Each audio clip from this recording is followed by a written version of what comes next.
જૂનાગઢના ઘેડ વિસ્તારમાં રસ્તાની હાલત બિસ્માર બની ગઈ છે. રોડ રસ્તાની ખસ્તા હાલતને લઈને સ્થાનિકો વિરોધ કરી રહ્યા છે. ગ્રામજનોએ સૂત્રોચ્ચાર કરીને વિરોધ નોંધાવ્યો. બિસ્માર રસ્તો વહેલી તકે રિપેર કરવા લોકોએ માંગ કરી. રોડ રસ્તાના અભાવે સ્થાનિકોને પરિવહનમાં હાલાકી વેઠવાનો વારો આવ્યો છે.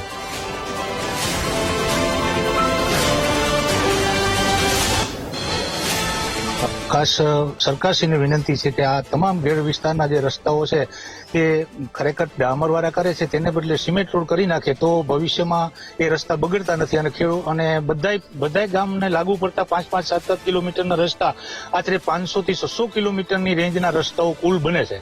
તે બનાવવામાં ખરેખર સરકાર એક વખત જો પૂરા પ્રયત્નો કરી અને સારા રસ્તા બનાવે તો વારંવાર પ્રજા જો કંઈ મુશ્કેલીઓ ઊભી ન થાય અને સરકારને પણ ફરિયાદો પ્રજા ન કરે કે ભાઈ તમે આ રસ્તો બગડ્યો છે કરો.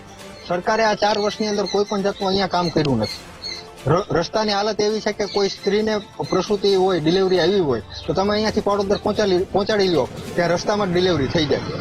એવા કેસો પણ અમારા ગામની અંદર બનેલા છે કે અહીંયાથી સ્ત્રીને પ્રસૂતિ ડિલિવરીનો સમય થયો હોય અને લઈને જતા હોય અને પાડોદર પહોંચે ને ત્યાં રોદાના જે ખાડા પડી ગયા છે એના લીધે ત્યાં ડિલિવરી વચ્ચે રસ્તામાં થઈ ગઈ છે.